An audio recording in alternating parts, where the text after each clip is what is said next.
A great example of the complexity of this is an 8-page document. A contract similar to this has been signed for the past 33 years by the Citrus County Sheriff and the chairman of the school board and the superintendent of schools. Following the passage of SB 7026, the contract has now grown to 3 times the size of that. And in this contract, there is language that is not only unconstitutional, it's also illegal, immoral, and unethical. And what it requires me to do is forego my duties as an elected constitutional officer. And I cannot sign a contract that is illegal. And in this contract, the wording specifically states that if I get grant money from the federal government, or if any money comes out of SB 7026 that gets directed down through the Legislative Budget Commission process, that money is to be split evenly between the county commission and the school board. Well, SB 7026 and the 105 pages of that document, it has a prohibition against doing that. You are not allowed to divert money away from new requirements that have emerged since the Parkland shooting. So therefore, it's illegal under SB 7026 in Florida law. And in the federal government, when you apply for a grant, which I have already applied for federal grants to help us out, because we did not get properly funded for the entirety of this program in this upcoming school year, the grants all say specifically that you cannot take money that the federal government gives you and use it to pay for other bills. You have to use it for the purpose that you applied for the grant in the first place. So that too is illegal. And our attorney caught it, but the school board's attorney and the county commission's attorney insisted on allowing that language to be in the contract. That makes the contract illegal. I clearly understand that, and I cannot sign a contract that's illegal. I took an oath to uphold the Constitution of the federal government and our state government.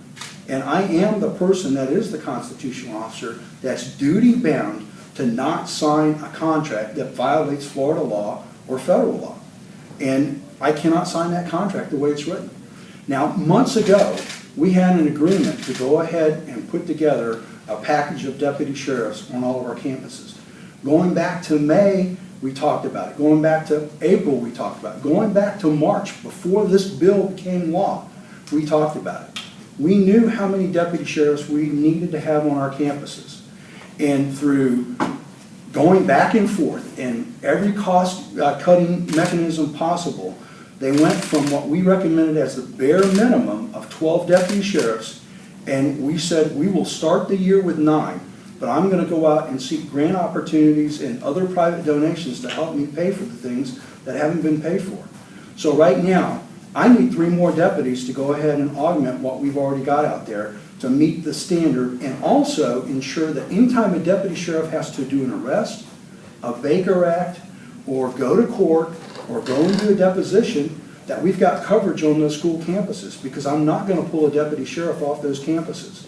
Now, this team has been on this job for 33 years and done a flawless job. This is the A team. This is the team that is trained to the standards of excellence, not only by Florida statute, but nationally accredited. Why would you want to do anything less than that? Because you're being very foolish with the money that you've been allocated, and you're unwilling to go out and support a program because of the money. The money should not be the issue when it comes to protecting our students on our school campuses.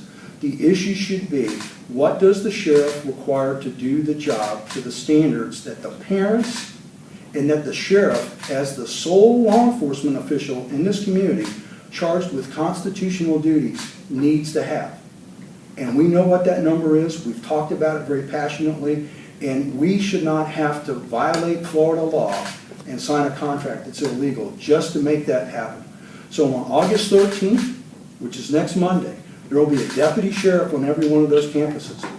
I agreed with the school board, and I agreed months ago that here's the number that we would do, but I also agreed that I was going to go out and seek a grant opportunity to take care of these other shortcomings that are out there.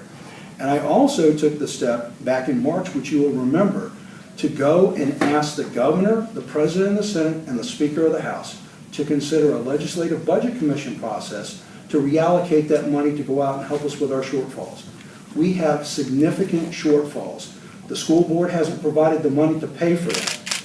I am not going to the Dollar Tree to buy law enforcement equipment. I'm going to buy the essential equipment necessary to protect our children and also protect our teachers and also protect our deputy sheriffs, because it's important that they show up and do the job. They've got all the tools they need, but it's also important that they go back home to their families at the end of their shift. We've got to do that, and we cannot sign a contract that's illegal. And now, I've been looking online at just some of the initial reaction from the community as this news has gotten out.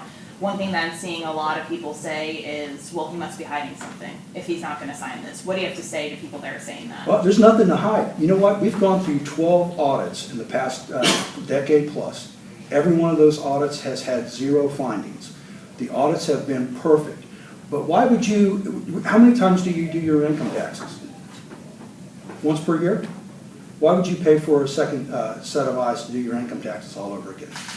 The county already has a very well thought out process, independent from the constitutional officers, where a board picks the auditing firm that audits every constitutional officer and every dollar that gets spent in those agencies. So why are we separating out a slice of a budget in the smallest budget in our county to go out and go after that? Why? Nobody's ever explained that to me. The county has a $267 million budget for the upcoming fiscal year. The school board will probably be in the neighborhood of more than $220 million. My budget's around $30 million. Now you tell me where you think you're going to find the fat in that budget, especially when for decades this agency has been underfunded and not been provided the proper budget that it needs to do the job that we're required to do. So if they want to come look, it's all about it. In fact, we've posted several documents out there that talk about what it costs, first year costs and then recurring costs. And people didn't want to pay those first year costs because the capital is expensive. Well, guess what? That's the first year cost. It doesn't matter what sheriff's office you're in. But this morning I met with a senator from our state legislature and we talked in depth about this. And there was a specific reason why the sheriff was put in there 20 times in this legislation. Because across every one of our counties except for Miami-Dade, the sheriff is the one constitutional officer that is empowered to do law enforcement across the spectrum of everything in those communities out there. Not any other local law enforcement agency, the sheriff. And it mentions that specifically, and that's the first person that they mention in that document. And it directs the school boards to partner with those sheriffs to ensure that we have safe school officers on the campus of every one of our schools. So the books are as transparent as can be, but you have to take the time to go and read through them. And we've provided, in fact, in interviews with the media in the past, we've said, here's the cost of a first-year deputy going in there. We're not putting brand new rookies in there. We're putting seasoned professionals who've been out there for a very long time. And our average number of years, I think it was about 14 years on the job when we put those first numbers together and looked at what we had among the deputies that were serving as school resource deputies in the Citrus County Sheriff's Office. 14 years. You can't get that experience anywhere else in this profession right now with the turnover that everybody's seeing. So we've picked seasoned professionals to go in and augment that force, and it's seamlessly ready to be executed. So I've got an agreement with the school board. We agreed how much the cost was going to be, and we're going to go out and do it. And the county needs to take the unnecessary and unlawful language out of the contract, and I'll sign it. I'd sign it today, but I can't sign a contract that violates Florida law and violates the federal law. That was going to be my next question. Is this kind of, are you done at this point, or as you said, it's just if it's modified? Well, it has. Kim, this contract right here, this 26-page document that's 3 times the size of this one here, has 2 parts of it that need to come out, and that's it. That's it. If those parts come out, I'll sign the contract right now. But I cannot sign a document that goes against the grain of doing the job that I've taken an oath to do. It is an illegal document, and no one would sign a contract that had illegal language in it knowingly. And we know about it, and really we saw that they were trying to pull a fast one and put that language in there, and it's unnecessary and it's illegal. So we cannot sign a contract that we don't agree with. Now, I know you said deputies will be in schools on August 13th. You know, how long is that going to last? If, you know, if the contract is as it is and everything stays as it is right now, what can parents expect from your department? Well, this 105-page document never mentions that the county commission needs to be party to an agreement. There's not one mention of them in here. The county doesn't, for 33 years, the county was never part of an agreement. Through some heavy-handed bureaucratic manipulation, the county has injected itself into this contract. They don't need to be in this. I offered through my attorney to go to the school board and say, hey, let's sign a contract, and then I can appeal the budget to the governor and the cabinet and let them figure it out. But we know what right looks like. We've done it for 3 decades in this office, and we will continue to do that. And as far as I'm concerned, I already had an agreement with the school board and the superintendent months ago. And we solidified that before the county got involved. And that agreement was to go through the 2018-2019 school year. That's not in question. What the question is how much bureaucracy will we have to pay for on top of all the other expenses that we don't have any money to pay for now. And that's the real objection that I have is, why do we want to tie up taxpayer money on something that we have no money to pay for in the first place? I don't have enough equipment for my deputies now. I can't get the county commission to give me money to buy radios that are antiques and no longer going to be serviced by the manufacturer next year.